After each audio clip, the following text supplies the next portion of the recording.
کہ جو اس طرح ہے۔ تو خدا کریم فرماتا ہے کہ اس وقت ان کے ذہن میں مشرکین نے باتیں ڈال رکھی تھی،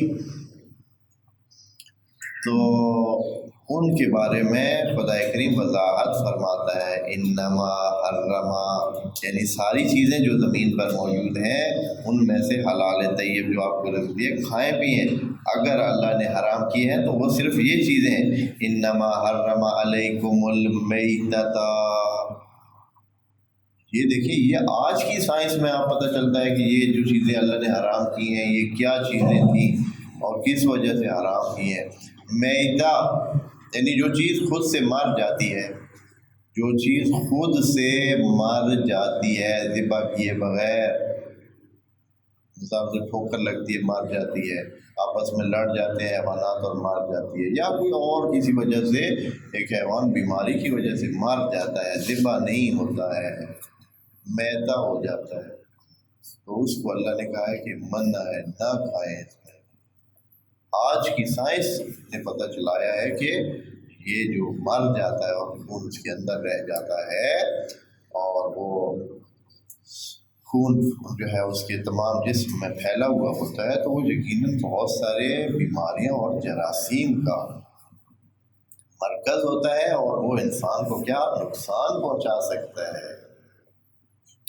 یہ اسلام کا حکم صرف نہیں ہے، وہ جو کافر ہیں وہ بھی نہیں کھاتے ہیں، وہ جو کافر ہیں وہ بھی آج کی سائنس کی بتانے کی وجہ سے کیا کرتے ہیں، مری ہوئی چیزوں کو نہیں کھاتے ہیں، مردہ کو نہیں کھاتے ہیں، وہ بھی اس کے لیے کیا کرتے ہیں، انتظام کرتے ہیں، کئی انتظام کرتے ہیں کہ اس کو ذبح نہیں کرتے ہیں تو اس کو مارتے ہیں کس طریقے سے، یعنی خود اس کے زندہ ہونے کا یقین ہوتا ہے، خود سے مری ہوئی چیز نہیں ہوتی ہے جو وہ کھاتے ہیں، اس کو کوئی بھی نہیں کھاتا ہے۔ کیا کرتے ہیں، میتہ نہیں کھاتے ہیں، بلکہ انما حرم علیکم المیتۃ والدم، دم بھی حرام ہے، خون بھی حرام ہے، خون تو ہوتے ہی مرکز ہے۔ یہ اس وقت، یہ سائنس کی باتیں ہیں، یہ قرآن سائنس کی بات کب کر رہا ہے، 1400 سال پہلے، جب لوگوں کو بالکل یہ پتہ ہی نہیں تھا کہ خون میں کیا چیز ہے یا نہیں ہے، صرف خون کا پتہ ہوتا تھا کہ یہ پانی کی طرح بہنے والی چیز ہے اور اس کا رنگ سرخ ہے اور اسی سے زندگی چلتی ہے، بس اس سے زیادہ کچھ بھی معلوم نہیں تھا۔ آج پتہ چلا ہے انسان کو کہ یہ تو پوری کائنات ہے، خون انسان کا، یہ تو اس میں ہزاروں قسم کے وجودات، زندہ وجودات رہتے ہیں، خون میں ہزاروں قسم کے چھوٹے جرثومے، زندہ جرثومے جو خود اپنی زندگی رکھتے ہیں، وہ جو یہ مائکروسکوپ چھوٹی ہوتی ہے جس کے نیچے شیشے کے مہذب شیشوں کے نیچے جو ہے رکھ کر خون کو جب دیکھتے ہیں تو دیکھتے ہیں کہ وہ کیا زندگی چل رہی ہے، وہاں ہزاروں قسم کے مختلف قسم کے جانور ہیں چھوٹے جو زندہ ہیں، وہ چل رہے ہیں، پھر رہے ہیں، جی رہے ہیں، ان کی زندگی ہے اور یہ سارے ہمارے خون کے اندر بستے ہیں۔ جب ان میں کوئی ایسا عنصر داخل ہو جاتا ہے جو ہمارے بدن میں پہلے سے موجود رہائشی وہ وجودات ہیں ان سے ہٹ کر ہوتا ہے تو انسان کو بیمار کر دیتا ہے۔ جب کوئی نیا کسی دوسرے حیوان کا جرثومہ جو ہے وہ داخل ہو جاتا ہے، مثال کے طور پر ملیریا کا وہ جو مچھر سے منتقل ہونے والی چیز ہمارے خون میں آ جائے تو ایسے ہی ہے جیسے کسی ملک میں دشمن فوج داخل ہو گئی ہو، اگر وہ فوج ذرا سخت ہو، پہلے تو مقامی فوجی کیا کرتے ہیں، مقامی جو فوج اپنے بدن کی ہوتی ہے وہ اس کا دفاع کرتے ہیں، اس پر حملہ آور ہو جاتے ہیں اور اس کو تہس نہس کر دیتے ہیں اگر ہو سکے، لیکن اگر وہ فوج باہر سے آئی ہوئی فوج کیا ہو، سخت ہو، زیادہ قوت والی ہو، تو وہ جو مقامی فوج ہے جو خون میں پہلے سے موجود ہے دفاعی فوج، اس کو کیا کر لیتی ہے، اس پر قبضہ کر لیتی ہے اور اس کو شکست دے دیتی ہے اور بندہ بیمار پڑ جاتا ہے۔ جیسے جس مثلا ملیریا ہو جائے، جس کو ڈینگی ہو جائے، جس کو تو یہ کیا ہوتا ہے، وہ باہر والی فوج جو آئی ہے اس نے کیا کیا ہے، آ کر اندر میں موجود دفاعی سارے فوج کو کیا کر دیا، شکست دے دی ہے اور وہاں ان کو نقصان پہنچا دیا ہے، وہ کمزور پڑ گئے۔ پھر کیا کرتے ہیں، پھر دوائی کے طور پر ایک ایسی جو ہے نا وہ انجیکشن کے ذریعے نئی فوج جو ہے وہ فیڈ کی جاتی ہے. نئی فوج کون سی ہوتی ہے؟ وہ اس فوج کے مرے ہوئے سپاہی ہوتے ہیں جو باہر سے آتی ہے، اسی کے مرے ہوئے سپاہیوں سے بنی ہوئی ایک فوج ہوتی ہے جو اس میں داخل کرتے ہیں. نتیجہ یہ نکلتا ہے کہ وہ مرے ہوئے سپاہی وہ اپنے سپاہیوں کے لیے بھی نقصان دہ ہوتے ہیں، وہ اپنے سپاہیوں کو بھی مارنے کا باعث بنتے ہیں. نتیجہ یہ ہے کہ باہر سے آئی ہوئی فوج شکست کھاتی ہے اور بندہ صحت یاب ہو جاتا ہے. بڑی کیا ہے دلچسپ کہانی ہے یہ بھی بڑی دلچسپ کہانی کہ کیسے یہ ہوتا ہے اس طرح. تو بس ہمارے اندر ہمارے خون میں جو رسوموں کا قسمیں کتنی ہیں؟ ہزاروں قسمیں ہیں جو خون میں رہتے ہیں. اور جب یہ خون جو ہے آپ کوئی خدا نخواستہ کسی جانور کا لیتے ہیں تو اس میں وہ ساری جو یہ جراثیم کے سلسلے ہوتے ہیں یا یہ جو وجودات ہوتے ہیں یہ سارے موجود ہوتے ہیں. تو اگر کوئی کھائے تو کیا ہوگا؟ نقصان ہوگا. اچھا یہ آپ سوال کریں گے یار خون بھی کوئی کھاتا ہے؟ ہماری چونکہ ایک وہ بن چکی ہے، ایک ثقافت بن چکی ہے، ایک ہمارا ذوق بن چکا ہے، پیچھے سے آ رہا ہے، اور ہم مسلمانوں کے گھر میں پیدا ہوئے اور مسلمانوں کے ذریعے سے سارا اور ہم نے خون سے کبھی ہمارا کھانے پینے کا واسطہ نہیں رہا، اس لیے ہم یوں سمجھتے ہیں. لیکن آج بھی ابھی بھی افریقہ کے کتنے ممالک میں نے کتنی ڈاکومنٹریوں میں دیکھا ہے، پکتا ہوا خون دیکھا ہے.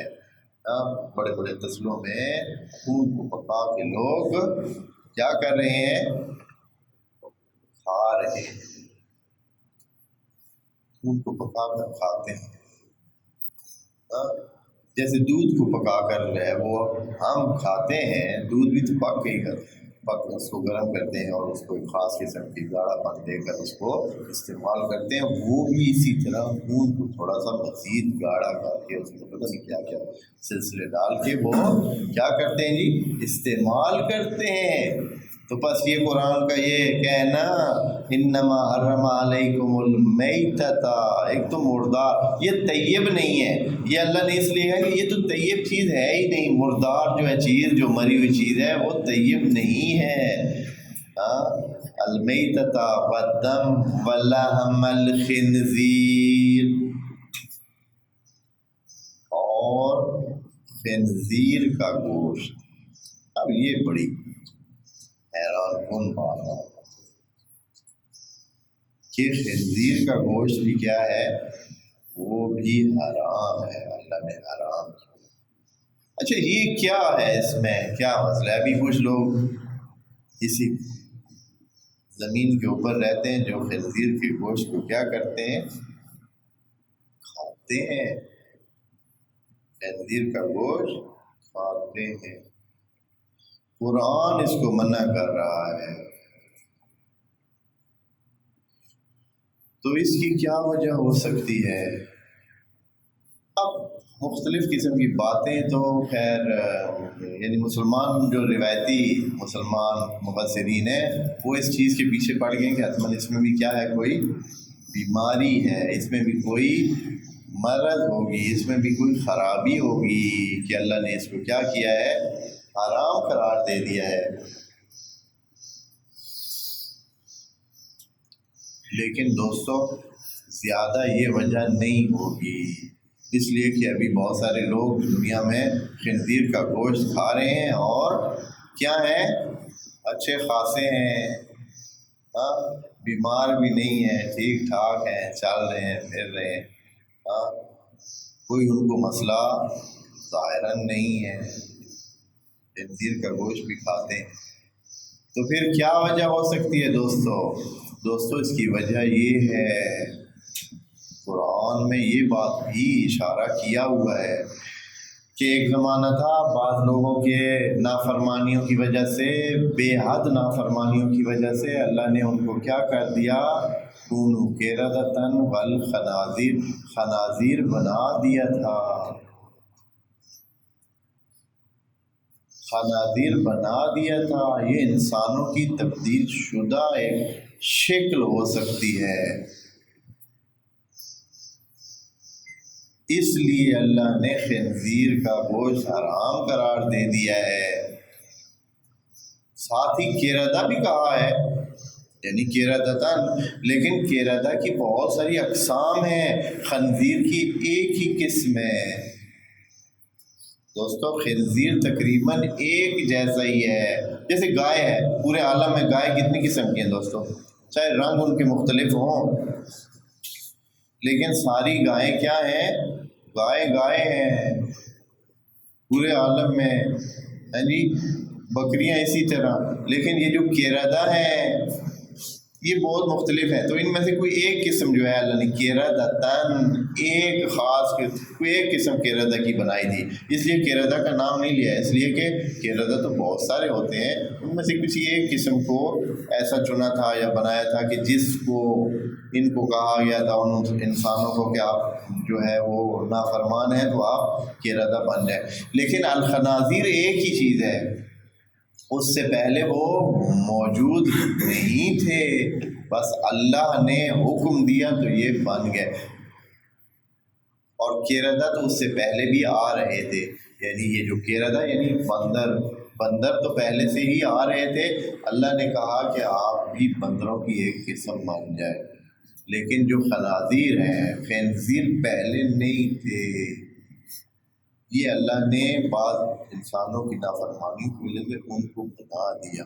اب اس کے بعد خنزیر کا جو لفظی معنی بنتا ہے مغضوب علیہ ہے، مغضوب علیہ، جن پر اللہ کا غضب ہو۔ اور کیردہ کا کیا معنی ہے؟ کیردہ یہ جو بندر ہے، یعنی ما اسکت اللہ، جس کو اللہ نے ساکت کیا ہے، یعنی وہ پہلے بولتے تھے، اب بندر میں اور انسان میں ایک ہی چیز کا فرق ہے، کیا ہے کہ وہ بول نہیں سکتا ہے، اللہ نے اس کو ساکت کر دیا، کیردہ کر دیا ہے۔ کیردہ یعنی ساکت ہوا، یعنی جس کو سائلنس لگا دیا ہے اللہ نے، باقی اس کو اب ساری چیزوں کی کیا ہے سمجھ آتی ہے، لیکن خنزیر جو ہے یہ پہلے نہیں تھے، یہ اللہ نے انسان کو جب اپنے اس میں مسخ کیا، حکم کے ذریعے مسخ کیا تو یہ خنزیر بن گیا۔ اس لیے اللہ نے کیا کہا ہے کہ یہ مردہ ہے، اور چونکہ یہ تبدیل شدہ ہے، اللہ نے اس سے انسانیت واپس لے لی ہے، اللہ کی نظر میں یہ بھی کیا ہے؟ میتہ ہے، مردہ ہے۔ خنزیر بھی حالانکہ وہ زندہ ہے، لیکن اللہ کی نظر میں یہ کیا ہے؟ میتہ ہے، مردہ ہے، اور انسان تبدیل شدہ انسان ہے، یہ مسخ ہوا انسان ہے۔ اس لیے اللہ نے خصوصی طور پر خنزیر کو کیا کہا ہے کہ اس کا گوشت نہ کھائیں، اس کا گوشت نہ کھائیں۔ انما حرم علیکم المیتۃ والدم ولحم الخنزیر وما اہل بہ لغیر اللہ۔ اور اگلی چیز جو کہ اللہ نے حرام قرار دی ہے وہ یہ ہے کہ وہ جو اللہ کے نام سے ہٹ کر ذبح کی جائے، ہاں جی، اللہ کے نام سے ہٹ کر۔ ابھی ہم جب ذبح کرتے ہیں کسی جانور کو تو کعبہ کی طرف رخ کر کے کہتے ہیں اللہ اکبر، اور اللہ کے نام پر کہ اللہ کا مال ہے اور اللہ کے نام پر ہم ذبح کر کے استعمال کریں گے۔ لیکن وہ دوسرے کیا کرتے ہیں، بعض لوگ کسی بت کے سامنے یا کسی اور من دون اللہ کسی کے لیے کہتے ہیں کہ یہ فلاں کے نام پر ہم ذبح کر رہے ہیں، تو اللہ کہتا ہے کہ بس اب جب یہ ان کے نام پر ذبح ہوا ہے تو یہ انہی کا